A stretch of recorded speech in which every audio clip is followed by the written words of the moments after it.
The worst album by 11 big hair metal bands. This is the Rock and Roll Weatherman. My name is Sean Morrison, and this list is coming courtesy from Ultimate Classic Rock. The author's name is Brian Rowley, and I'm going to mention the albums that he said were the worst of the top 11. But Mr. Morrison will add a few after he does, after I go over his list, and I'm just going to go over through some of them. And he doesn't matter what year they came out. I thought it was only after a certain time period, but even though they weren't considered hair metal in 2013, he says Bon Jovi's What About Now album is one of the worst albums they ever made.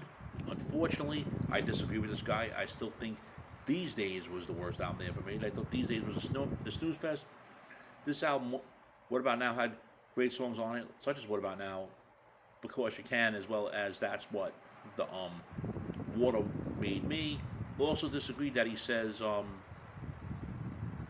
the Cinderella album, Still Climbing, is a disappointing album.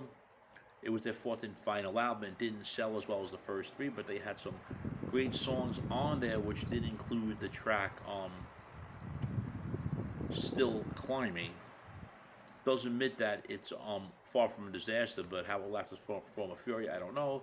The 2002 Def Leppard album X, he doesn't like either. They did have some good songs on it, which included Now, A Long Way to Go, as well as that song. What was it called? Four Letter Word. I forgot it offhand. I apologize for that. This one I agree with. It was the 1997 Dokken album Shadow Life, because it was literally a grunge album that George Lynch decided to create. Motley Crue's Generation Swine, that came out in 1997, was literally written before Vince Neil returned with John Corabi. I admit I did like a few songs on it, which do include the song Afraid.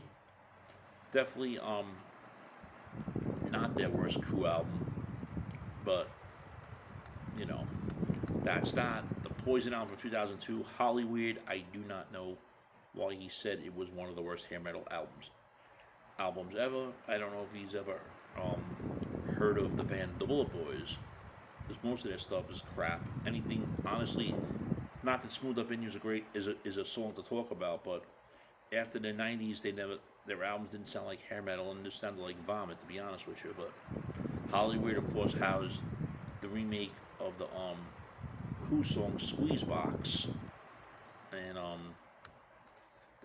that song Rockstar is on there. The 1999 self-titled album from Rat called Rat.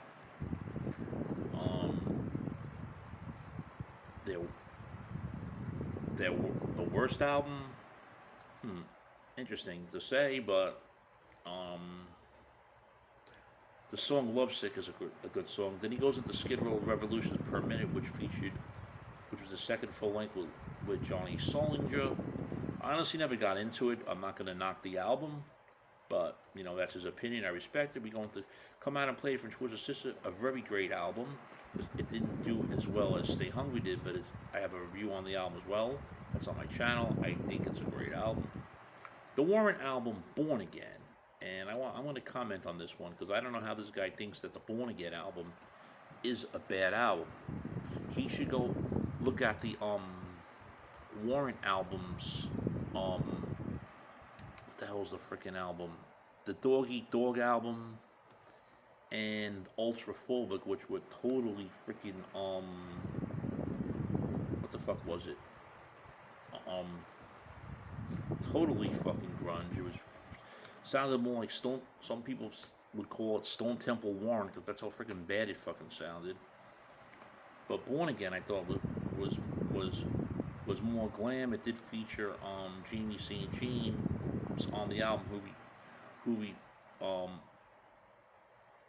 plays Janie Lane on this album, and I had no problem as well as in and a lot of great songs that on there included Bourbon County Line as well as Hell CA, and I have no problems with this album at all. Why he doesn't like it, I honestly do not know.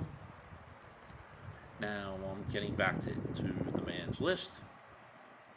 After Born Again, he goes into Winger 4 that came out in 2006. Honestly, I never really listened to the album.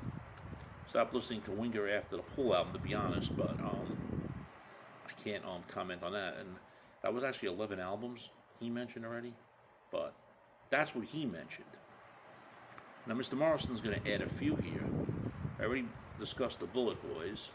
Now, when you go into LA Guns, they this was after a while. I believe that they had a different singer twice. One was Jizzy Pearl. They did the Shrinking Violet, which was actually okay, and there was no problems with that album.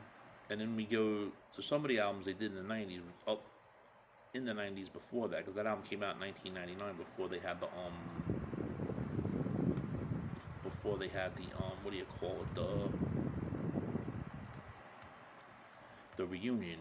But going into the 90s after the Vicious Cycle album, American Hardcore was more of a so there's actually only one album. I honestly thought there was more. My apologies, but American Hardcore was more groove metal, and you shouldn't have called it LA Guns. It was released on CNC Records, and then Shrinking Violet was released on Janaki Paris Records. But no, the label Paris. Yeah, oh. And then after that they went to going making better albums. You know what I'm saying? And then did they have any? I'm trying to figure if they did anything else with EPs or something, because I'm trying to figure out what else they did in the 90s, but I probably no. They had this is the one that was terrible, the Wasted one. It was called just called Wasted.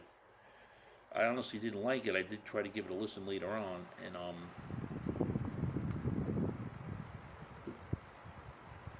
it was about a J 98 and didn't hear it. That was with that guy Ralph Saines, the only album he was on.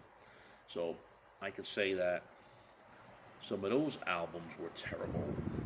And I mentioned Warrant. Anybody else that in 1997, Slaughter released an album called Revolution. Just never liked it, but the one song on there called You're My Everything is a very good song. It was the only decent song on there. And the Kiss album, Carnival of Souls, that came out, it was supposed to come out, I believe, in 1996, but it came out later on. And it was grunge sounding, and I thought it was a bunch of, and I did listen to a couple songs on it, and I thought that it was a bunch of fucking crap, to be honest with you. Why would Kiss do a fucking grunge album? Didn't make any sense at all. It's actually called Carnival of Soul, the final sessions, and the year it came out, friends, was 1997, and it was originally not released because they were doing the tour with the original lineup. Friends, if you're not subscribed to the show Morrison YouTube channel, please do so. Everyone else out there subscribe. We thank you very much for the continued love, honor, and support. It's greatly appreciated. We also need to forget the 1995 Vince Neil solo album, Carved into Stone, was another fucking terrible one. And that was more of a industrial type album. And yeah, there's other hair metal albums from hair metal bands that did suck at this time too, because a lot of those bands out there decided to change their style to sound alternative, which I thought was freaking ridiculous. So friends, what's your thoughts on Ultimate Classic Rock with their worst album by 11, the worst album by 11 big hair metal bands, and some of the worst albums Mr. Morrison said by some of the big hair metal bands that he thought was horrible? Leave your comments here. If you have any hair metal bands albums from any hair metal bands that you thought was a disaster, leave those comments here as well. Your thoughts, friends. Shame, shame, shame.